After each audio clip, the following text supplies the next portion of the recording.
Good evening, everyone. Here we are again. We're on night number 3 of many nights, many Wednesday nights being together. And I am really enjoying not only being here and doing this, but writing the notes and getting ideas together and learning more and more. Like I always realize that I'm learning right along with you. So I don't know everything yet. I got another year at least till I know everything. Which is why when you ask, sometimes I don't know what the answer is. But then again, sometimes I do. If there's anybody that needs notes and didn't get them, just raise your hand and we'll send David or somebody to hand them out. And I've got more online that I'm going to welcome into the room. There's a couple more. It's like 8 now. Wow. This is beginning to look like the Brady Bunch. Right here, because I have all these little squares of people and their names. Just remind me every couple minutes to look back down and see if anybody else is trying to join. So you guys that are on Zoom right now, if you would mute your audio, then that would help us. And then later, when we're done going over the notes and the Bible verses, then we'll have a Q&A, and then you can hit the unmute button and ask away. I think there's even something on your Zoom that allows you to have like a hand that raises or something. I don't know. My wife is better at that than I am, but I'm learning. So anyway, how is everybody? Good. All right. Let's pray. Father, we love you tonight. We honor you.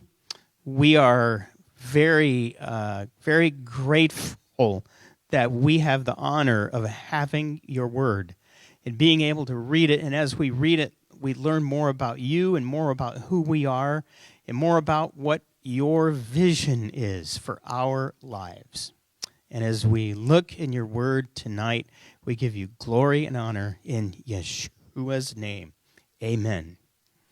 Amen. All right, we're going to begin with a little Hebrew. Okay, we're going to learn 2 more letters tonight.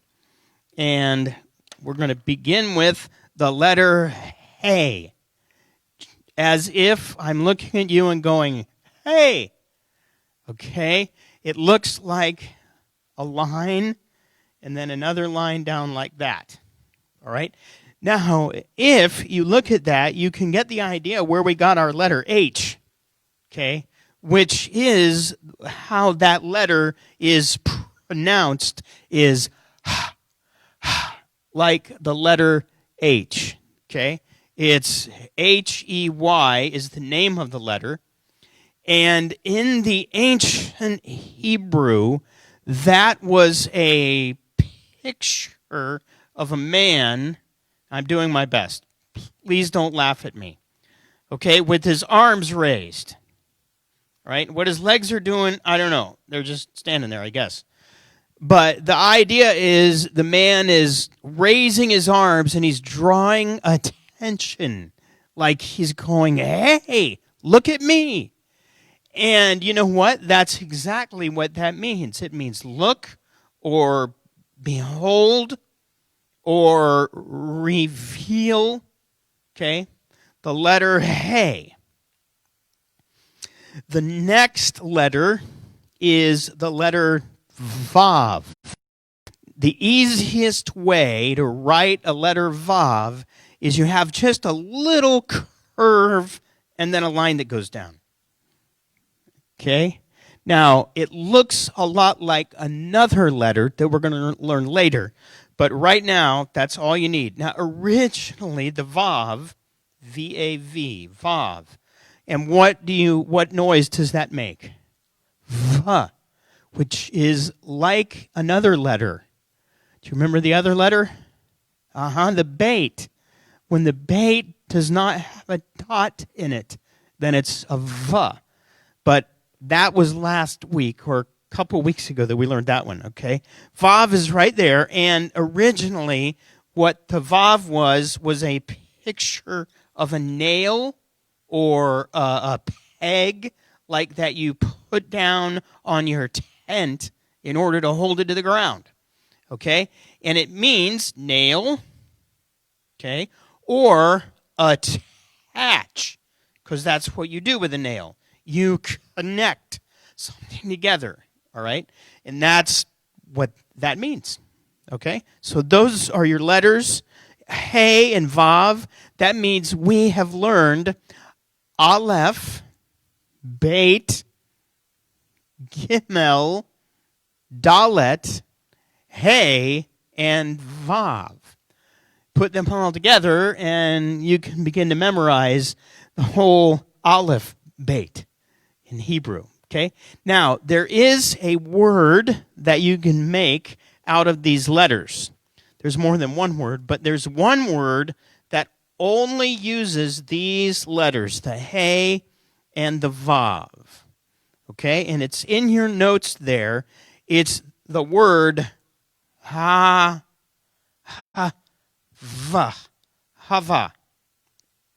Hava. It is a verb, and it means exist or be or breathe. Okay? Now, you know that the name of Eve in the Bible isn't Eve, right? That wasn't her name. Her name was Hava, but it is not that Hava. Okay? This Hava, if you have the name of God. What letter do you add to have the name of God? Yod. Right there. Yahweh. And this is where his name is out of that verb that means be or exist or breathe. And really, if you hear it, you can get how it would be breathe. Hava. Hava. Hava. And so there's your word and your letters, and now we will go to the Bible. Okay? And we're going to begin in Genesis 12, and it's going to be tonight all about God and Abram. Abram. Now, Abram is not really in Hebrew. His name is Avram. Avram. But I'll use English tonight, okay, and we'll use Abram. But it's nice if you remember that his name is Avram. If you have a complete Jewish Bible, you have Avram. And then later on, you're going to have Avraham, which is what his name is going to be, or Abraham, if you want to think of it in English, okay? So in order to get us into where we need to be tonight, we're going to need to go back into 11 and just look at the end of 11, verse 31. Okay, there's a man named Terah. He took Abram, his son, and Lot. You always thought it was Lot. It is in English, but in Hebrew it's Lot. Okay, Haran's son, his grandson, and Sarai, his daughter-in-law, his son Abram's wife, and he took them out of Ur of the Chaldeans to go to the land of Canaan. But when they came to Haran, they settled there. Abram's dad moved the whole family from Ur up northwest into what was named Haran. It might very well be that he named Haran after his own son, Haran.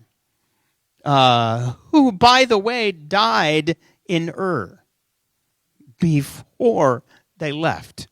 And And then we're gonna learn something about that in a minute. Now, where was Ur? If you have a Bible map, you could look at your Bible map and find out where Ur was. But Ur was in the land of Babylon. Okay, that land had many names. Okay, Babylon is the main name, but another name and the name of the people that lived there were Chaldeans. Chaldeans. All right? Sometimes you hear that word, but basically it's in Babylon. Now, Babylon wasn't only a city, it was a region.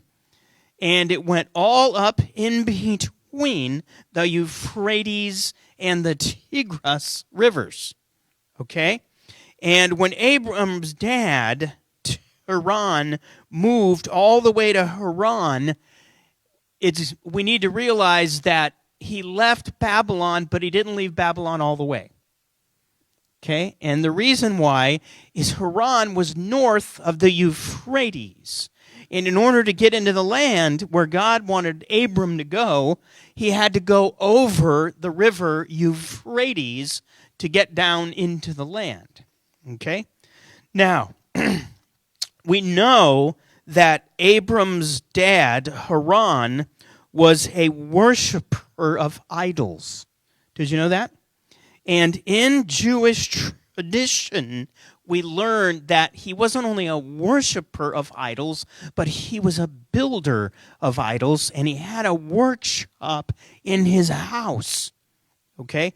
One of the works in the Talmud, Genesis Rabbah, and the words are in your notes there.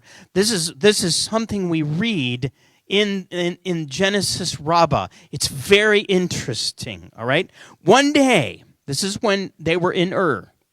One day, Abram took an axe and destroyed all of his father's idols. Now, why would he do that? Because Abram didn't believe that the idols were anything. Okay? And when he did, only the largest idol remained intact. When Terah, his dad, saw his idols shattered and scattered all over, he accused Abram. You know, like the dad comes home, the house is a wreck, his guns are down, and, you know, his vases are broken, and he wants to know what is going on in this house. But Abram said that the largest of the idols, the one who was alive, or was not all broken, had killed the others in a fight over an offering brought to them. Terah exclaimed that this is not possible, since idols were not able to quarrel or fight. That's when he realized that his son tricked him into admitting that idols made of wood and stone could not even move. So, now whether or not that really happened, I don't know. But there is a verse in Joshua where we read Joshua 24, verse 2. Then Joshua said to all the people, "Thus says Adonai, God of Israel, from ancient times your fathers, Terah, the father of Abraham, the father of Nahor, lived beyond the river and worshipped other gods." So what 24 verse 2 is right there in your notes. Now, what river would that be? The river. Yes, it would be the big river, the Euphrates River. Okay, so now we can get into our reading for tonight. And I'm going to welcome another Zoom joiner. There you go. All right, with 12:1. Genesis 12:1. Then Adonai said to Abram, "Get going, By the way, the name of the reading tonight is lecha, which means get out. Get going. Get out. Okay? That's where we get it. Get out, get going out from your land and from your relatives and from your father's house to the land that I will show you. Okay, so, which is very interesting, because that means that Abram was hearing a voice, and the voice told him, leave home, leave everything that you know, leave your dad, leave the house. Now, you know what? For a lot of young men, they'd be like, yes, finally. But you got to remember, Abram was not a young man here. Okay, this is not when Abram was a boy or a young man. He was already married, but we learned in the reading that his wife was barren, okay? But he was not by any means a young man when he began all of this, okay? No, I don't remember, but it's not young. Is that right? 75-ish. Okay? That's older than I am. Huh. Okay, so he uses the words, the land that I will show you. In other words, right at the beginning of learning about Abram, what do we learn? We learn that he trusts Yehovah. He trusts this God enough that he's willing to go, and he doesn't even know where he's going. How do we know he doesn't know where he's going? Because later, you read in the book of Hebrews 11:8, by faith, that word means trust. Abraham obeyed when he was called to go out to a place that he was going to receive as an inheritance. He went out not knowing where he was going. Now, I have moved in my life. All right? I'm born and raised in Florida. And I have lived in other areas, and I have traveled a lot. But when we moved here to Alaska, and I was in my 30s, my younger 30s, all right? Children were very young. But even though I'd never been here, which is one thing that's amazing, and looking back on it, I know why my mom and dad thought that I lost my mind or something.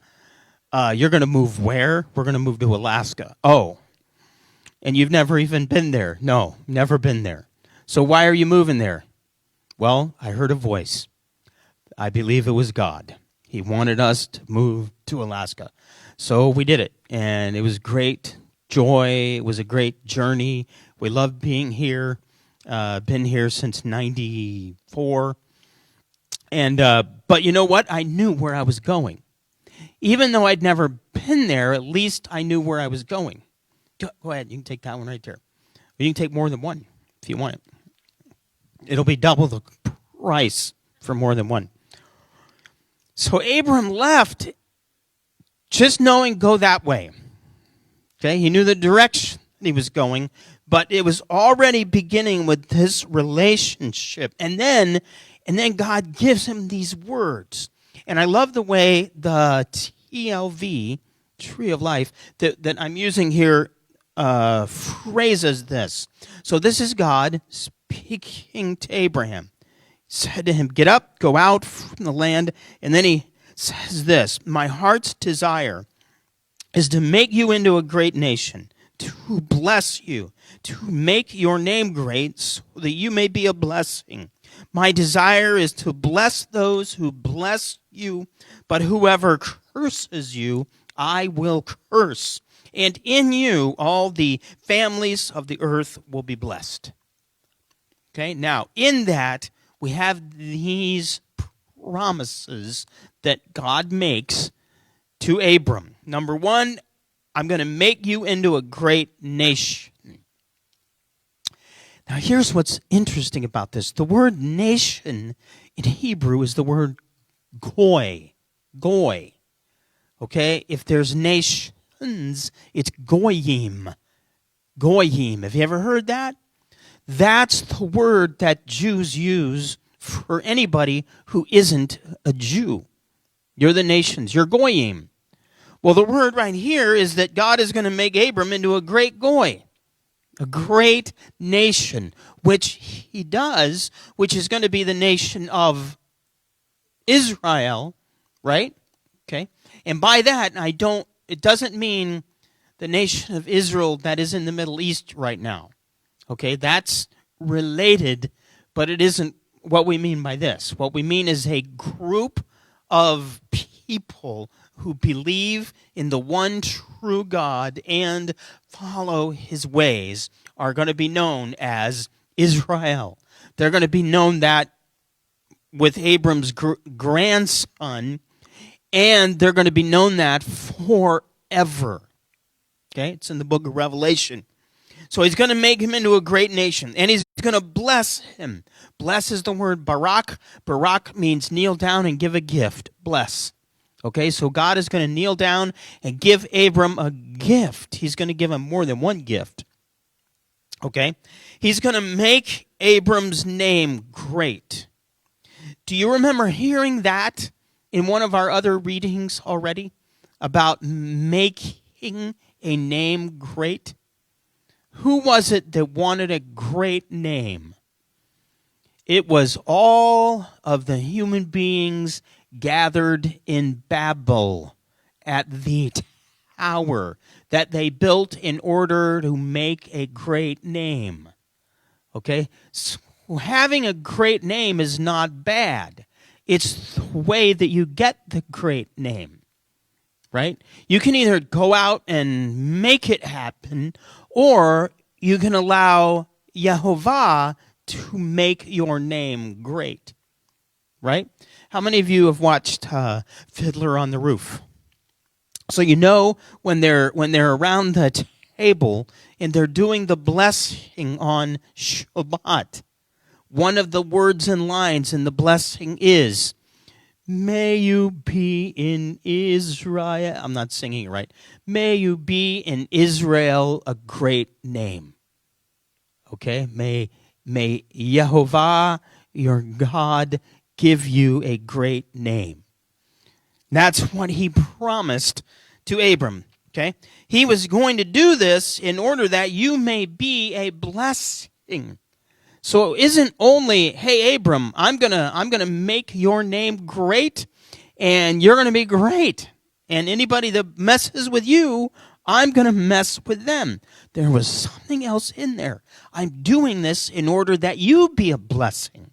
He has a reason beyond Abraham for doing what he's doing. He says to bless, and he says, I will bless those who bless you, but whoever curses you, I will curse. What does that mean? Imagine this. Imagine you have a husband and a wife.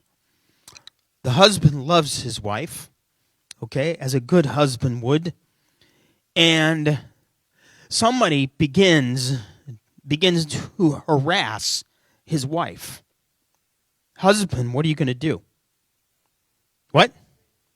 Pound him. In other words, your wife's enemies are going to be your enemies. Right? That's the idea right here. Okay, remember, what ultimately is Yehovah doing is he's wanting a bride. Isn't that who Israel is going to be? His bride. How does a husband treat his bride? If anybody messes with you, I'm going to mess with them. That's what those words are about. And then in you, all of the families of the earth will be blessed.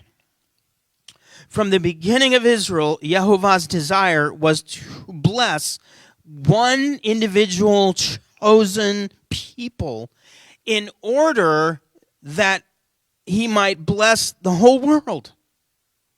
So that means from the get-go, Israel had a mission. And the mission was universal. Because God loves the whole world. He wants everybody to know him, and the way that he's going to do it is right here, through Abram. Okay?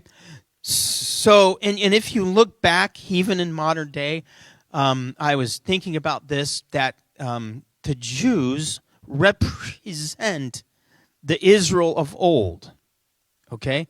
They are not Israel exclusively. In other words, if you guys are Israel, okay, you have been grafted in to Israel. That doesn't mean that you're Jewish. Okay? But if you look at the Jewish people in the last couple of thousand years, whenever you have a nation that has been good and honorable to the Jewish people, that nation ends up being blessed. We are a great example of that. Okay? I believe right now, today, that Jews in the U.S. and America have it better than they've had it since probably the days of Moses. Right? So we want to keep that up, because that's one of the reasons that we're blessed, is because how we treat God's people in the world. All right? He says, in you, all of the families of the earth will be blessed. In Dennis Prager's work, he writes this, that the Hebrew, in you, all of the families of the earth will be blessed. The Hebrew says the world's families literally will bless themselves by you. That's how the Hebrew literally reads. So how do they do that? Okay? They do that when they learn how to act toward one another through living by the moral laws and values that God will reveal to Abraham and his descendants. In other words, the road to a good world is through this Torah and the rest of the Bible. Okay, now we know as well that Abraham's seed, if you will, is going to be Yeshua, who's going to bring the ultimate blessing, right, to the world. But we need to realize that even in Yeshua bringing this blessing to the world, he wasn't deleting Torah as a way to live your life, right? You guys, okay. All right. Now, moving on in Genesis 12, verse 4, you read the words, so Abram went, just as Adonai had spoken to him. Those are very important words. Okay? You have all of these promises that are given to Abram. Do you think that those promises would have activated in Avram's life if he had not obeyed God? No. Okay, so did he have to do anything? Yeah, he had to leave his house. He had to go where he didn't know where he was going. He had to cross over the river. And here you read David's answer. Now Abram was how old? 75 years old when he departed from Haran. Is anybody here over that age, 75, that you're willing to admit it? Anybody? A couple of you? Okay. Anybody near, just almost there, within a year, something like that, of that age, 75. All right, I want you to get up and get rid of everything that you own and move. I want you to move hundreds of miles to a land where you've never been, like, I don't know, Iowa. On a camel. Yeah. So now you're getting an idea of what it was like, okay? And Abram took Sarai, his wife, and Lot, his nephew, and all of their possessions that they had acquired, and the people that they had acquired in Haran, and they left to go to the land of Canaan, and they entered the land of Canaan. Now, the word that you read, people, is literally the word souls. Okay, it's the word nephesh in Hebrew. And Jewish tradition believes that when Abram left Haran, there were 200 men that were nobles that went with him that were like there to wait on and help and be warriors for Abram. Abram was a very, very wealthy man. This is not one dude with an REI tent on a bike. Okay? This is a great entourage of nobles that are leaving one land and entering another land. There's over 300 of his men in just the next couple chapters in Genesis. You're going to learn that he had at least 318 warriors that were his. Okay? So it's almost like he left with a little army. Okay? So then, reading on, verse 7, then Adonai appeared to Abram. Okay? And said, I will give this land to your seed. And so there he built an altar to Adonai who had appeared to him. So now Adonai has added, okay, the land. So I'm going to give you all of these things that I laid out, and now that you're looking at the land, I'm wanting you to know that I'm going to give you, your offspring, this land. Okay? Now, it wasn't long till we read, now there was a famine in the land. So Abram went down to Egypt to live as an outsider there. The famine was severe in the land. So whenever you read in the Bible, went down, it's usually going to be went down to Egypt. Okay? Because Egypt is south of Israel. So they would go down to Egypt, and then they would come up out of Egypt. All right? The other words that you'll read that'll be like that is when people go up to Jerusalem from everywhere else in Israel. They go up to Jerusalem. All right? Now, here's what happened. Genesis 12:11. Just as he was about to enter Egypt, he said to his wife, Sarai, look, please, I know that you are an attractive woman. Of what age? 65. Because Abraham was 75. She was younger. He said, I know that the Egyptians are going to look at you, and they're going to say, this is his wife, and they'll kill me. But you, they'll let live. But think about that a minute. That would not be good for either of them. Okay? She wouldn't want to live as an Egyptian. All right? So then he asks, please say that you are my sister so that I'll be treated well for your sake and my life will be spared because of you. Now you can learn a couple of things from this.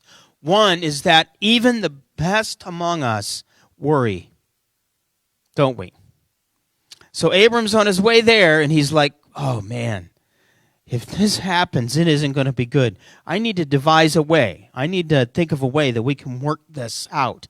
Okay? So he does. He thinks of this way. Now, whenever I've heard this, even whenever I've read this, I've gone, uh-oh, Abram was lying. Here's God's man right from the very beginning, and he's lying. But you know what's amazing? Nowhere in the Torah or even in the Bible do you hear one word about how it was bad that Abram lied to the Egyptians. So what does that mean? Well, it either means that they blew over it, the writers of the Bible, God, blew over it and didn't worry about it because it was Abram. Or it means, and I know that sometimes when I said this about a couple months ago when we were reading another reading, I think it was about the 10 Commandments. Okay, do not lie is not one of them. Okay, do not bear false witness about your neighbor or against your neighbor.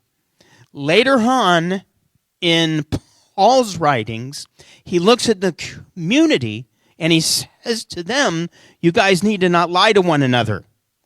Okay, but you need to be truthful with one another. But what if there's an army invading and they're getting ready to enter your house and they're looking for your wife or maybe a group of Jews that you've hidden in your basement during the Second World War? Okay? And the guy comes to the door and he goes, have you seen any Jews? No. Okay? It may very well be that God doesn't look at that and go, oh, you're a liar.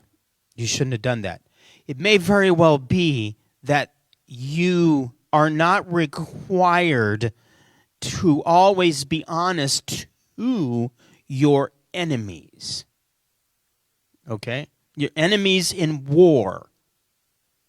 Now, I know there's stories of people who were like, I'm not going to lie, and there was a miracle that happened, and God overlooked. But those are, it's like they're anecdotal. It's like, yes, every now and then there is one. But usually what happens when America is at war, and if you ask a soldier, would you lie in the middle of a battle to the enemy? And they would go, well, yeah. Course. What do you think intelligence is all about? And the CIA and all of that, okay? What I'm getting at is that we look back on what Abram did and we go, shame on you, Abram, when in reality, maybe Abram was doing what was right in that situation. Okay? Later, we'll do questions. Remember, if you have a question, write it down or make a little star in your notes and we'll go back to it, okay? All right, but what matters, what's important, is that nowhere in the Torah do we read that this is bad. And you have Rahab. What happened with Rahab? Rahab lied. And by her lying, she was made part of Israel, and her name is in the list of the genealogies of Yeshua. Rahab was counted as a heroine in Israel. Now, please don't hear that I am saying, yeah, lying is good. That's not what I'm getting at, okay, at all. Your parents are not your enemies. If they're alive, don't lie to them. Okay? All right. Well, let's move on. All right. Genesis, we'll move into the next chapter. And Abram dwelled in the land of Canaan, and Lot dwelled in the cities of the valley. Why? Why did he dwell in the cities of the valley? Well, you remember that Abram was very rich in flocks, and Lot was very rich in flocks, and they ran out of grazing land. So one day Abram and Lot were up on a mountain and looking down, and Abram said, you know what? Our herdsmen are always fighting with one another, and why don't you just pick whether you want that area way over there or you want this area right here, but we need to separate our flocks. And he gave Lot the choice. How gracious. Well, Lot picked that land over there down in the valley because it was all green and gorgeous. And by the way, there's archaeological evidence that what is now the desert where Sodom and Gomorrah were was once a gorgeous, fruitful land. All right? So Lot went that way. And he moved, we read, and he moved his tent from place to place near Sodom. But the people of Sodom were evil, very great sinners against Adonai. Okay? And I already went over why they separated. But after they did, and Lot, it's like he kept moving nearer and nearer the big city, all right, where the evil guys were. And there was a war in the land. There were a group of kings up in the north that had greater armies than those who lived in the valley of Sodom and Gomorrah, and they went down in order to get money off of them, basically, because they weren't paying their income tax. And so they went down to get money, and in that war, Lot was kidnapped by one of those kings. So then we read in the 14th, Genesis 14, then a survivor, meaning of the wars, came and told Abram the Hebrew, who was dwelling by the large trees belonging to Mamre the Amorite, the brother of Eshcol and the brother of Aner. They were Abram's allies. This is the first occurrence of the word Hebrew in the Bible. Abram is now Abram the Hebrew. Now, it might be that name is related to Abram's great-great-great-great-great-great-grandfather, who was named Eber, because the name Eber is a variation of the Hebrew word abar, and abar means cross over, abar. So abarim, or ivri, is how you pronounce it in Hebrew. In Hebrew, you pronounce the word Hebrew, ivri. Okay? And why would God use that word in describing? It means one who has crossed over. Is that what Abram did? Yes. He went over the Euphrates River. He went out of the land of idolatry and into the land that was promised by God. Okay? Which, by the way, is what all of you are, I hope. That you're all those who have crossed over into relationship with the God of creation and have left your idols behind. So Abram, the one who crossed over, took his men. Okay, how many of them? 318, and went out to get Lot back, which they did.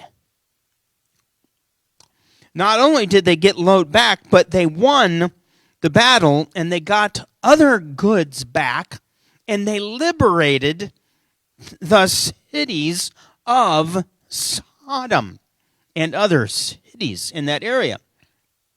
Even though the people of Sodom were evil, when Abram liberated Lot, he liberated the king of Sodom. It's amazing how all of these political ingredients join together, isn't it? Okay? When he did, there was another king who went out to meet him because his city had been liberated as well. He was the king of Shalom. All right? And we read about him in verse 18. Then Melchizedek, king of Salem, brought out bread and wine. He was a priest of El Elyon, which means El Most High. Okay? Now his name, because you've heard, if you've been around here very long, you've heard the word Zedek, which is righteous. Zedek. Remember, Noah was a tzaddik, because he was a righteous man. This man, this is not his name. His name is not Melchizedek. It's his title. It means king of righteousness. Melchi is king, or Melech, and Zedek is righteousness. And furthermore, he is the Melech of Shalem, which means the king of what? Peace. Okay? King of righteousness and king of peace. Now, that word, Melchizedek, in reference to this guy, is not like all over the Bible. It's not in the Bible very much at all. We read about it here, you read about it in Psalms, and you read about it in Hebrews. And in Hebrews, he's introduced in Hebrews 6:20 as related or a picture of Yeshua. All right? Here's the verse in Hebrews. Yeshua has entered there. Where? What does he mean? The writer of Hebrews, Yeshua entered there.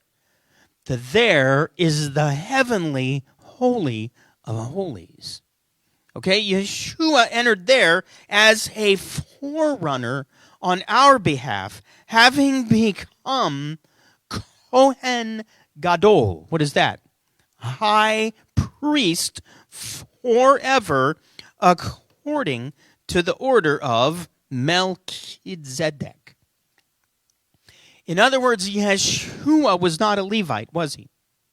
He wasn't out of the tribe of Levi. He was out of the tribe of Judah. All right? And in Hebrews, he's given the title, the great high priest. Well, how can he be that if he's not a Levite? Because there was a priest, at least one, before there ever were Levites. This king, Melchizedek, was one of those. Okay? So the writer of Hebrews uses Melchizedek and makes what in Judaism is known as a midrash.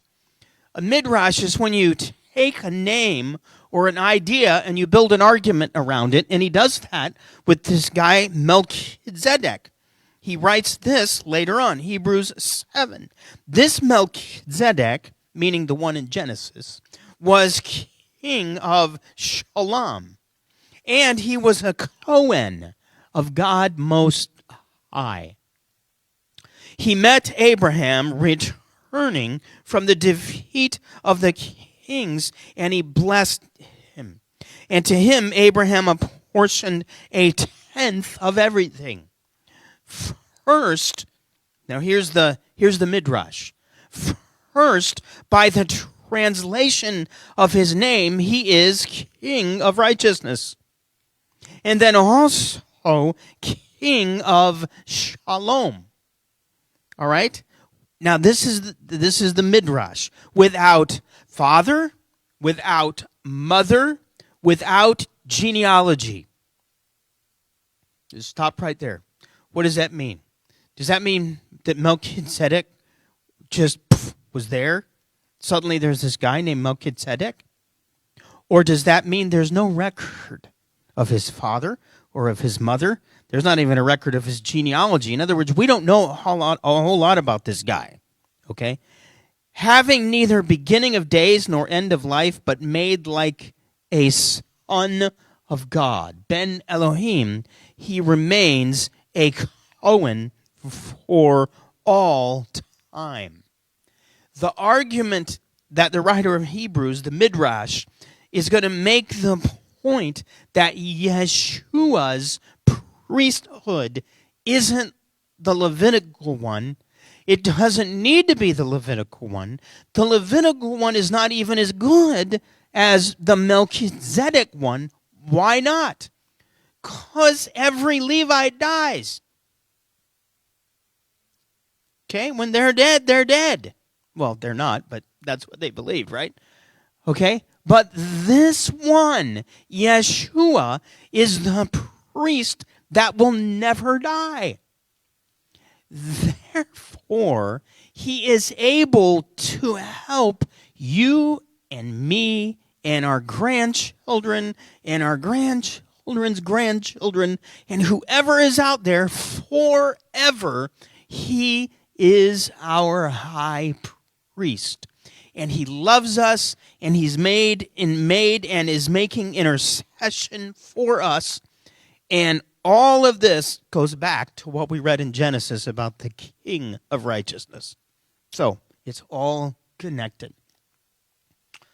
Okay, now, one of the other kings that is gathered round is the king of Sodom.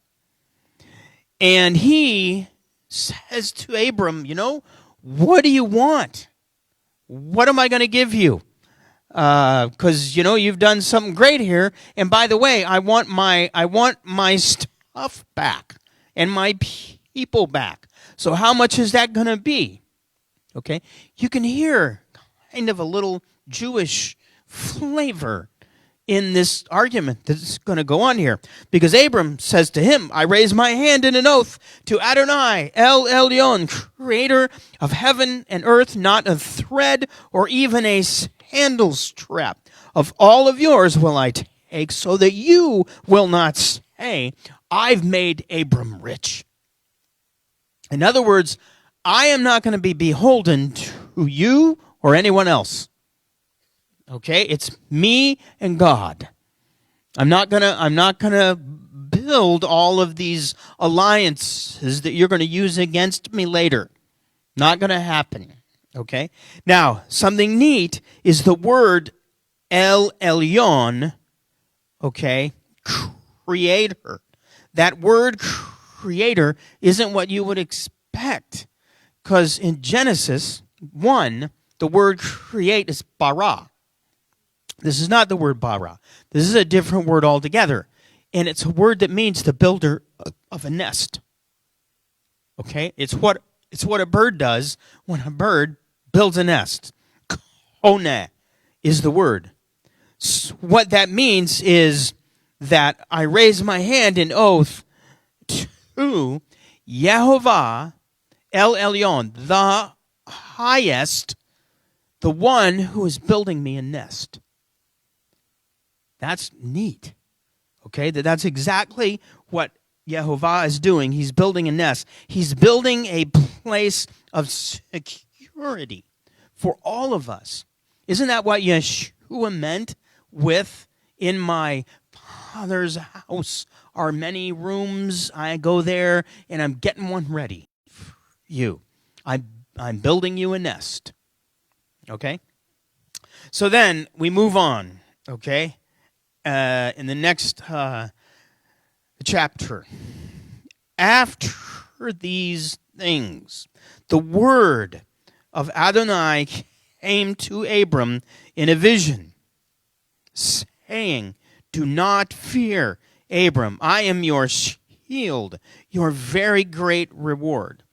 By the way, in this Abraham reading, there's something about Abraham and something about Moses that is different. Okay?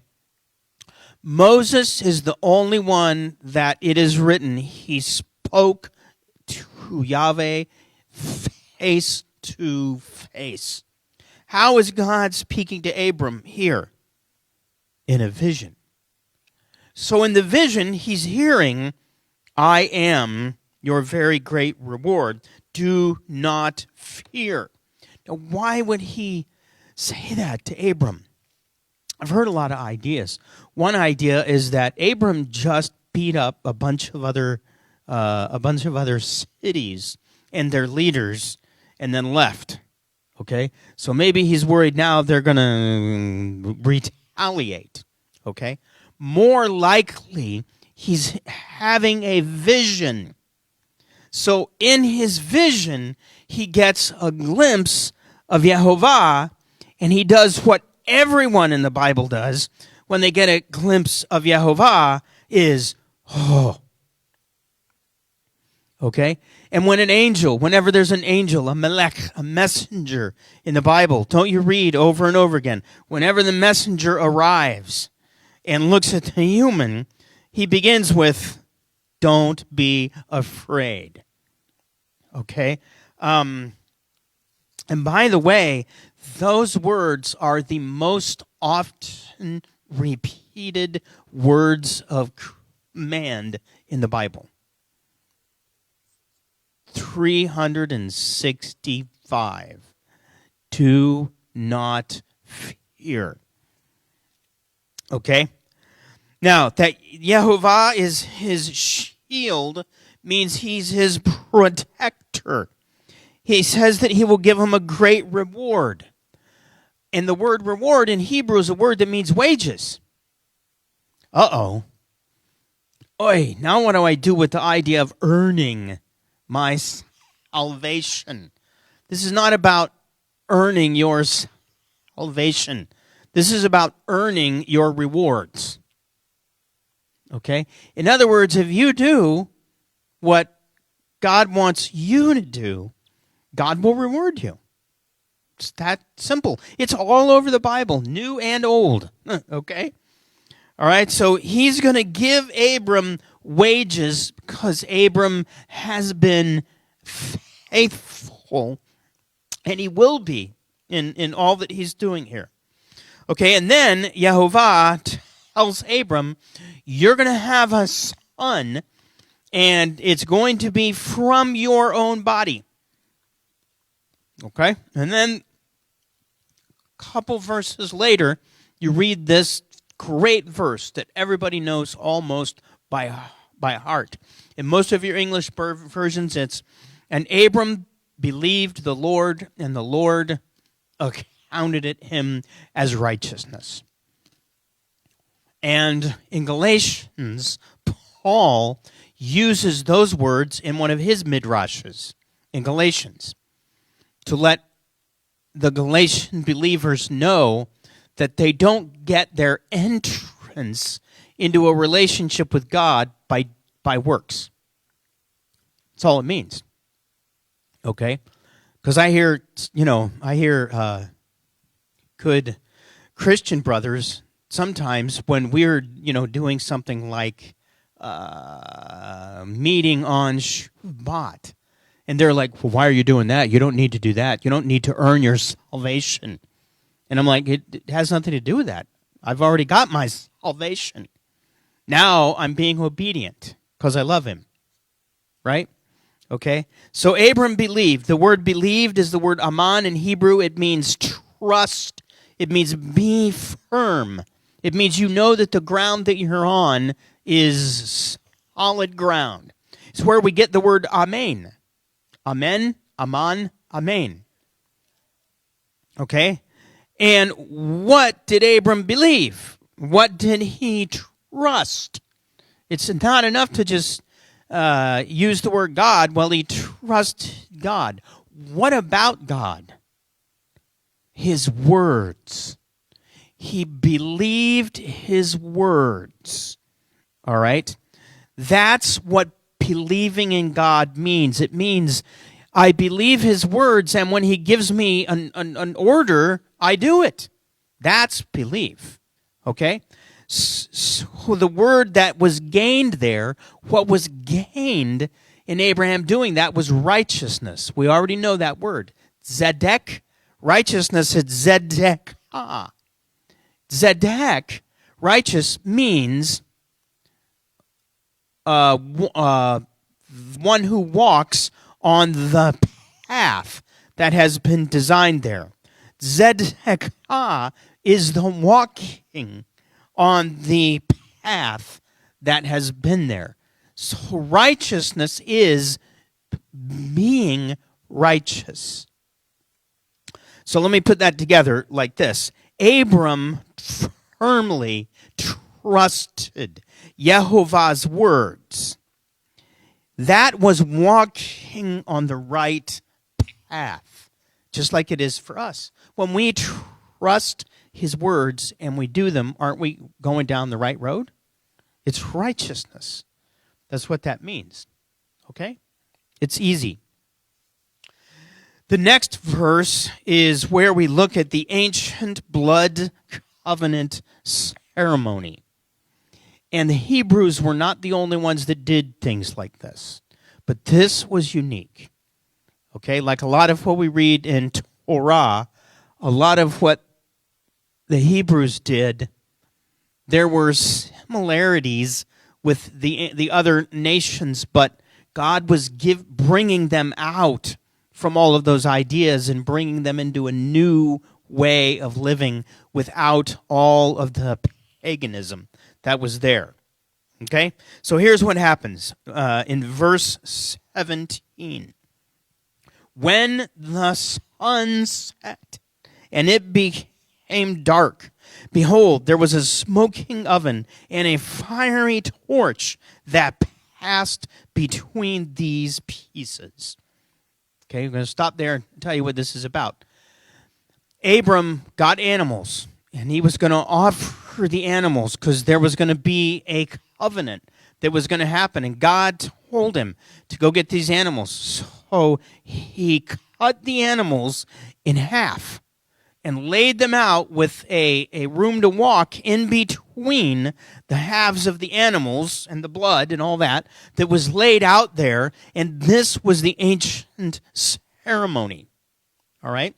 And the idea was, I'm going to walk through these dead animals, okay? And then you are going to walk through these dead animals. And if either one of us ever don't live up to the ideals of this agreement, this relationship, may we be like those animals. Okay? So if I don't do my job, then may I be split wide open like these animals. That's what it meant. But this is what happened, is Yehovah put Abram out in a death sleep and gave him a dream of what he was doing. And what he was doing was there was an oven and a torch. This represents God. And he walked through those pieces and didn't allow Abram to do it. Okay? Why would he do that? He was letting him know that whatever Abram did that breached the covenant, that he, Yehovah, would be the one to die. Okay? That is a great prophetic image there of what Yeshua was going to do. Okay? And this is where really, we've heard that this is God's covenant with Abram. Really, this is God's covenant with God.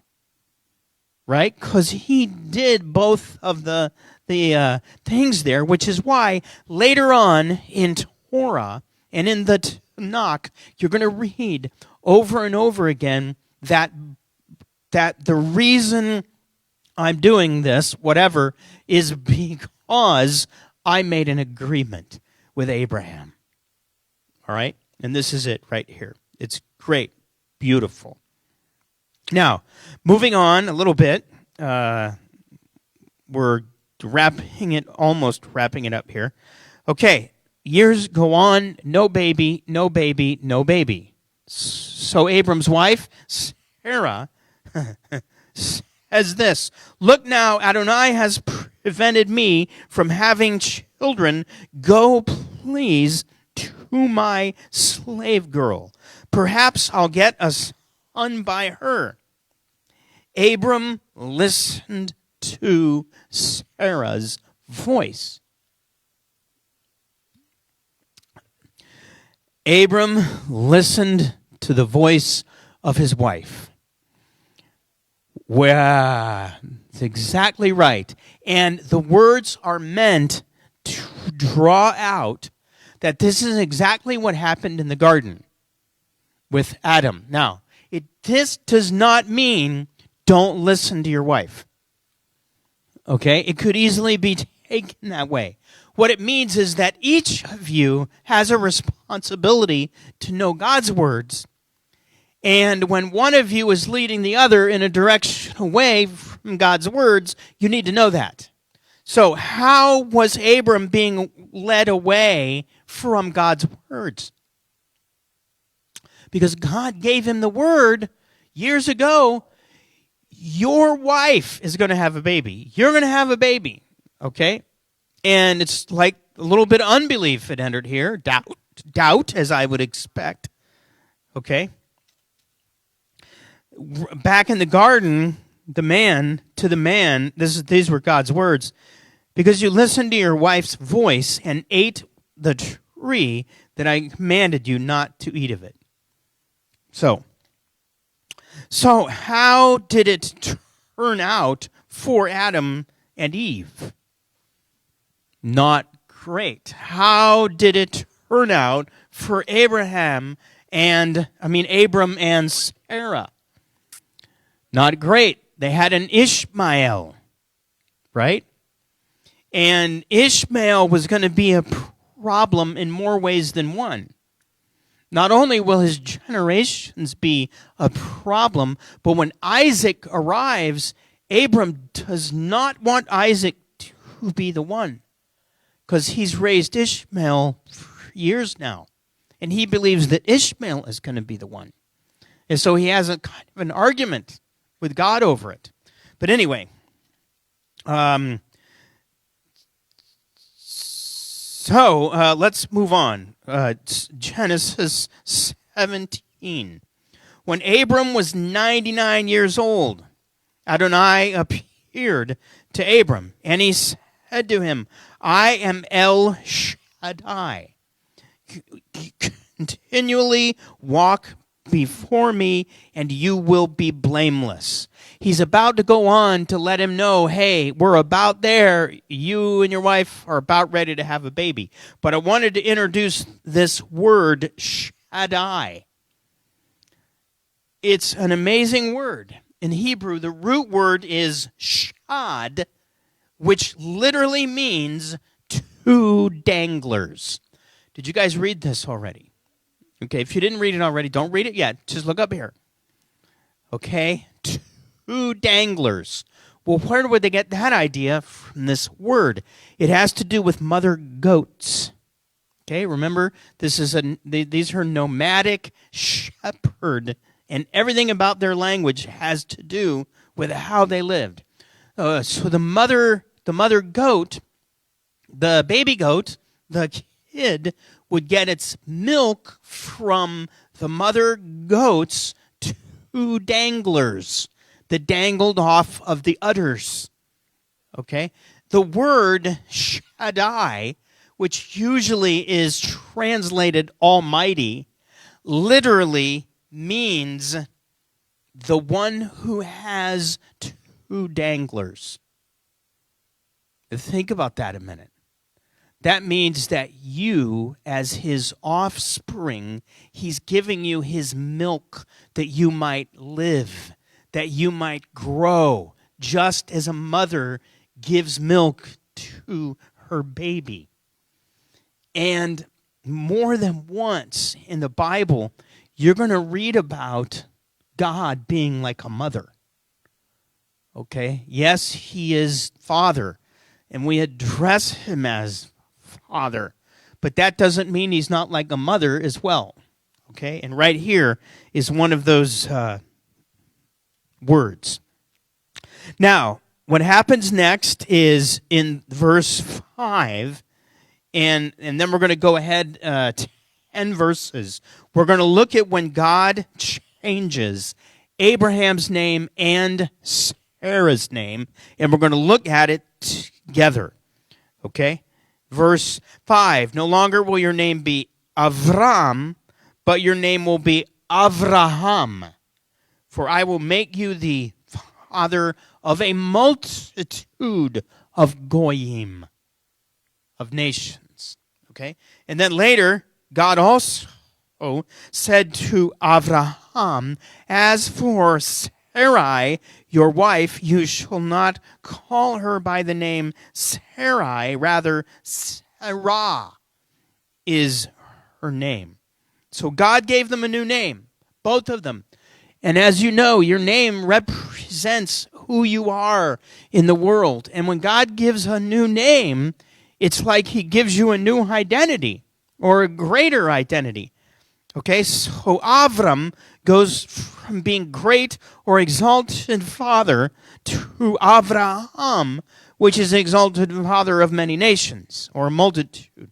All right, Sarai goes from princess to princess of nations. But there's more, okay? And I'm going to take just 1 minute here and erase this.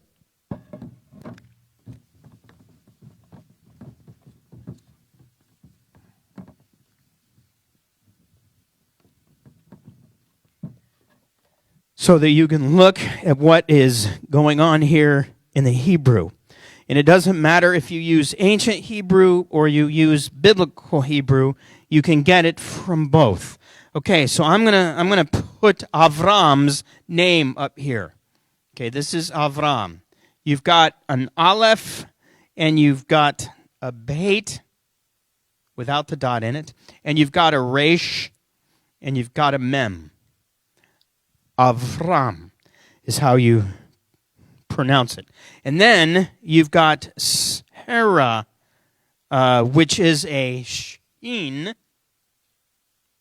okay, and a Resh, Sarai, and a Yod. Okay?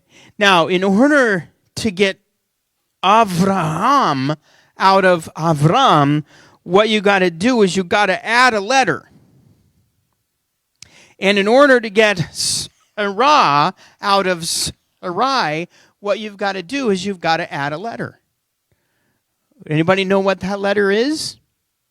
It's the letter He that we looked at the beginning, that is in the middle of the name of Yehovah, and that means the one who is, or living, or breathing. And you could look at it like this. God inserts his very breath into the character of Abraham and Sarah, and that gives them a new name. Isn't that neat? It just makes me love Hebrew all the more, okay? And remember, what does that letter He mean? It means, look, behold. In other words, I am doing something right here. I'm doing something with Abram and Sarah. And I'm even doing something with their names. And by what I'm doing in breathing into them is I am creating a new people who will ultimately be Israel. It's beautiful. Okay, now, in the middle of all of this, we read these words in verse 11. This is my covenant. What is the word covenant in Hebrew? Brit. This is my Brit that you must keep. So here's going to be Abraham's part of the deal. Between me and you and your seed after you, all your males must be circumcised. You must be circumcised in the flesh of your foreskin, and this will become a sign of the covenant between me and you. Now, there's enough about this one verse that we could go on for hours on this one verse and these ideas, okay? But remember, Noah and the Barit, there was a sign. What was it? The rainbow, okay? The rainbow.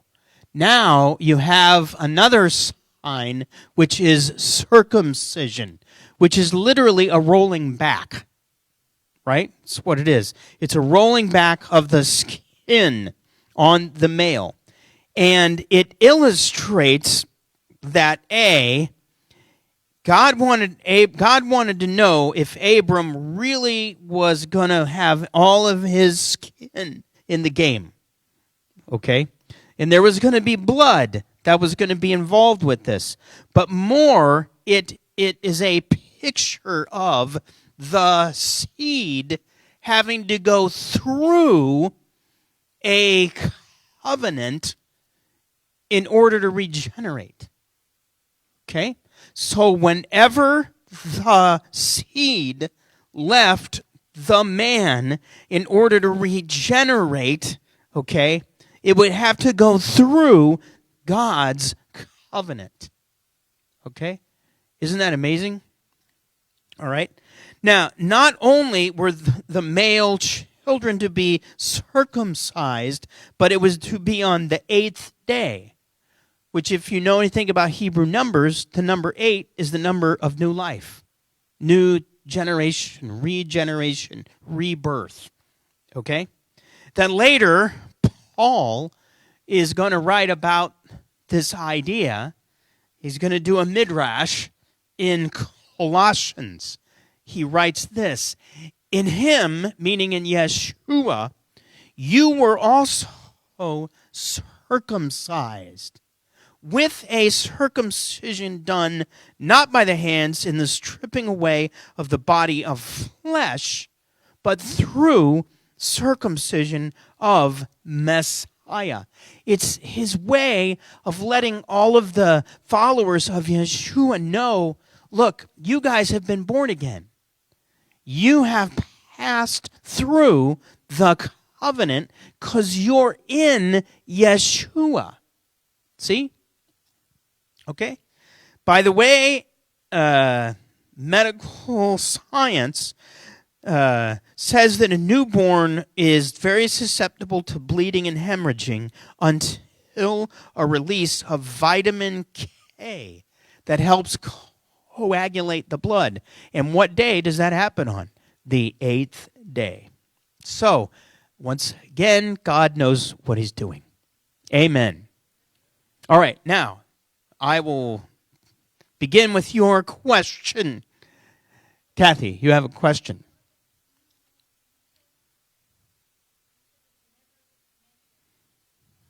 No, I did not. Those were not my words. I said it was never mentioned that what Abram did in lying to the Egyptians was wrong, and that there was no commandment about lying. Yes, that doesn't mean that it's never mentioned in the Bible not to lie, because Paul wrote, don't lie to one another.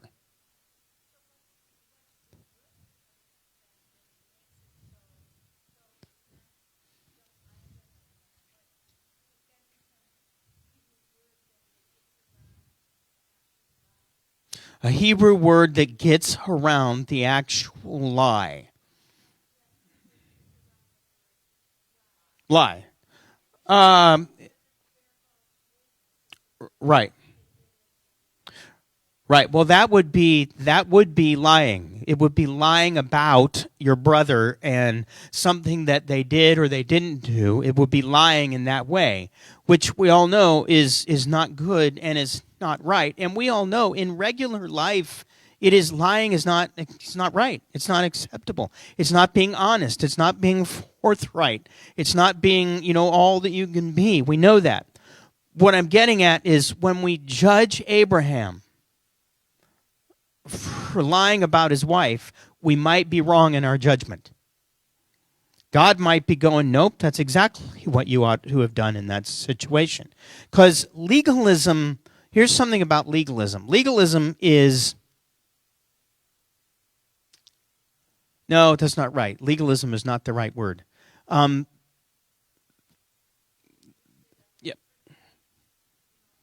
Yes, it was. It was trickery. It was like, he was well aware that the Egyptians, even though Abraham had all of these guys in this army and was wealthy, he was going to Egypt. He was well aware the Egyptians could him out in an instant, and his wife, and all of the people that he had to guard. You're saying, can you end it?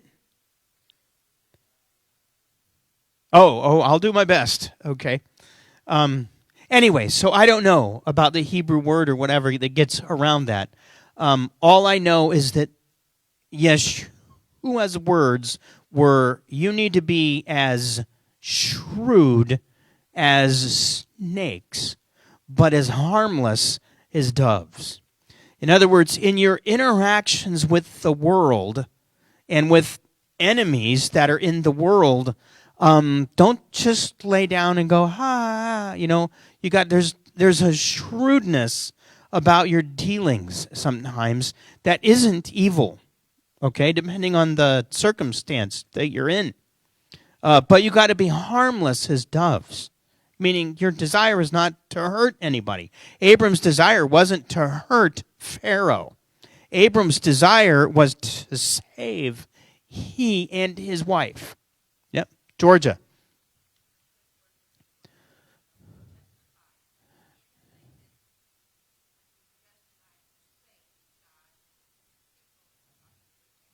Yeah, that's a good word.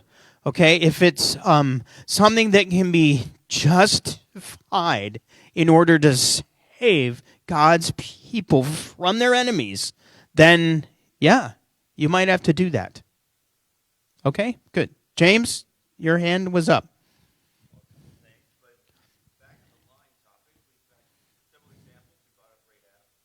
Rahab, yes. We brought up Rahab.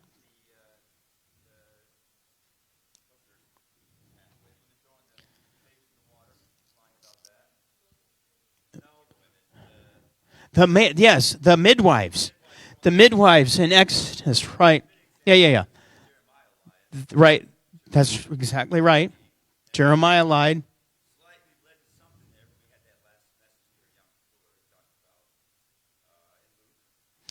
Okay, tricked is a good word. Jeremiah tricked the guy who was wanting to stick him in jail. Yeah. Right. No, go ahead.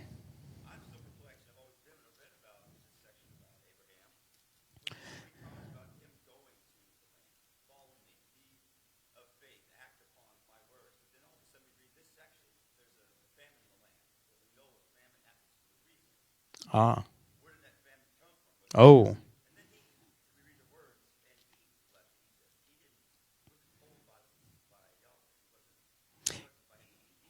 He left and went to Egypt on his own. It looks like, maybe.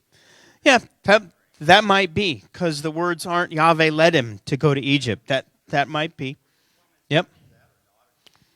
I don't really have any ideas about that. What James was bringing up was that when Abram went down to Egypt, there was a famine in the land. And why was there a famine in the land?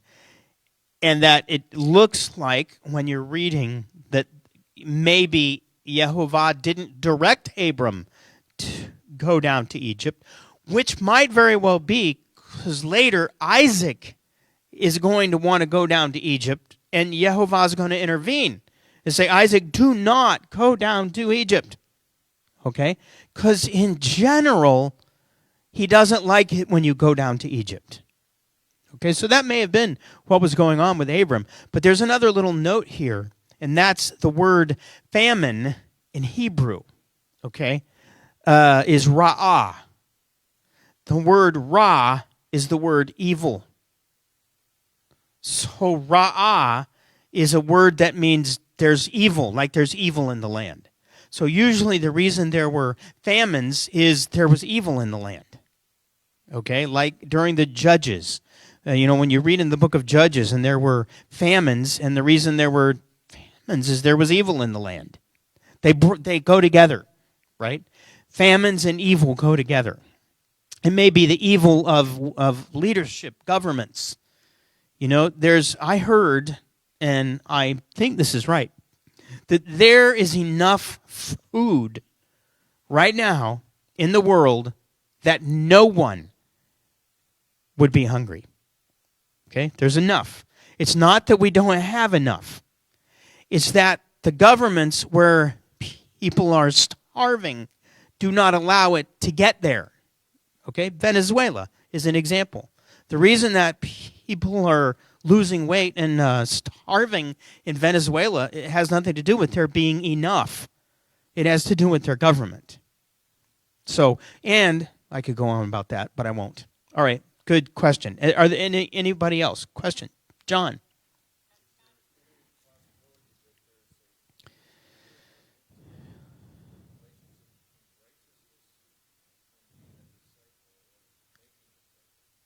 Is there a relationship between righteousness and being or making a disciple?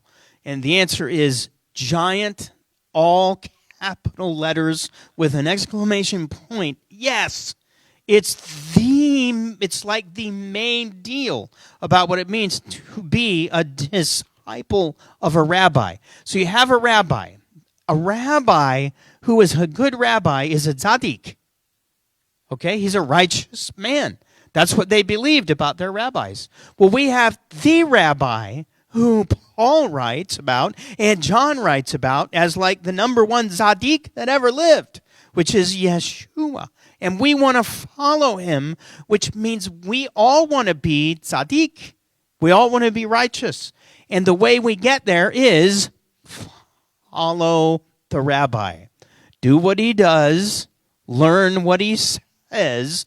Learn what he means and how he interprets Torah, the teachings that God laid out. So yes, there's a great relationship in those words. But what I heard and what you hear sometimes in certain branches of Christianity is righteousness is a gift. Jesus just gives it to you. When you believe in him, Jesus gives you righteousness and you're righteous. Pew! Okay, like with the wand. But that isn't what the word righteous means in Hebrew. That may be what the word righteous means in Greek and in English, but in Hebrew it doesn't mean, it's not something that just pew happens. It's something that happens in your heart that moves you to do righteousness, and then you're righteous. So, good question. Arla on Zoom, you had a question. Go ahead. Oh, I just looked it up, but I remembered that Sarai was half-sister to Abram. Yes, Sarai was half-sister to Abram. And that means that technically he wasn't lying. Well, she is my sister after all, okay? Which may be. Yeah, is that what you were going to bring up? Yeah, right. Yep, half-sister, right. So, technically I'm not lying, but that isn't what it's about. What it's about is he was being shrewder than Pharaoh. Just like he was with the guy from Sodom. That was like, hey, I'm going to give you all this. And Abram's like, no, you're not. I'm not taking any of that. Don't need it. Don't want it. Did you have a question? Patricia.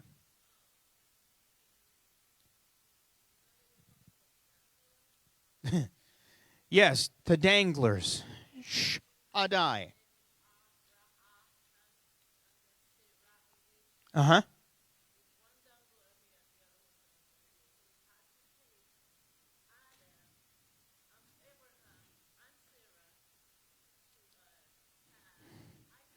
Yes. It had to. Okay, wait a minute. I'm going to repeat so that people online can hear. Okay? So what you're bringing up is that it had to take Abraham and Sarah in order to make Isaac. Yes. Right. The generations. Yes.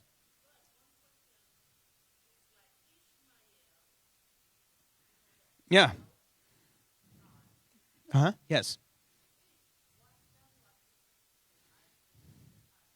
Well, Ish is a word that means woman, but Ishmael's name is in the reading, And I believe it means God sees. Okay? In other words, he knows what Hagar has had to bear. Okay? Because Hagar, it wasn't her fault. It was, and by the way, having a, what is the word, concubine was very normal in that day. It was not abnormal at all for there to be other women around, because a lot of the reason of your existence was to have babies. Okay? And if a wife was not able to have a baby, then everyone looked on you with disgrace, and it just something was wrong. Something's wrong if you're not able to have a baby. So, yep.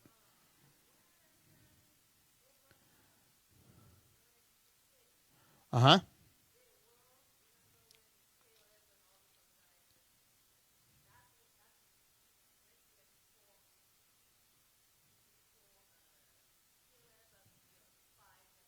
Oh, yes, long. Yeah, that's hundreds of years. Yeah, yeah. Okay. Yes. Yes, where Abraham gives Melchizedek 10%.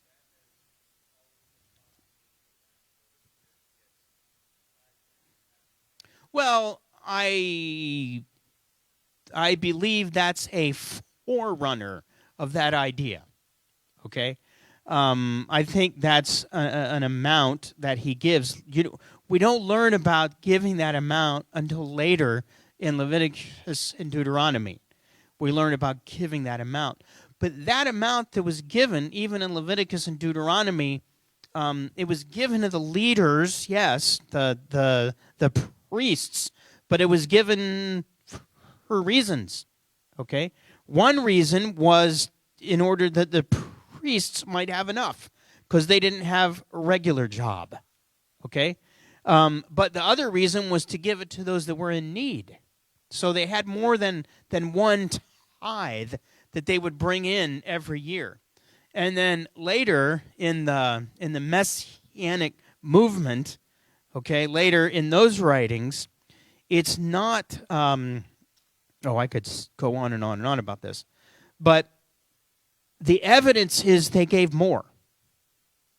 The evidence is that a lot of those people gave like half of what they owned. They brought and they gave everything. I think that they kept giving their tithes where they normally gave them, which was the temple. And they gave money in order to support the synagogues, because they didn't leave them. They were going to the synagogues. Okay? Now, here's where it gets dicey. Okay? Is that when it is presented from leaders like me that tithing is a law that you must keep, okay? And yet it is presented from leaders that were not under the law. Okay, so I heard that, years ago, and I wanted to raise my hand and go, wait a minute. You just said we're not under the law, and yet there's a law that I got to give 10% of my income to you guys. All right? Something's not jibing there. And what is not jibing is they don't know what it means that we're not under the law. They don't know which law we're not under. The law that we're not under is the law of sin and death. Because we are alive, and we're alive because we've been forgiven by the one who is after the order of Melchizedek, and his blood washes over all of our disobedience, and now we are free to obey Yehovah without worry that we're going to die. So, okay, we need to wrap it up, believe it or not, for tonight. And I'll answer your question in a minute, but I want to go ahead and let everybody go and let you guys online go and let the Zoom people go. bless all of you. Have a great week, and we'll be with you again on Shabbat night, Friday night.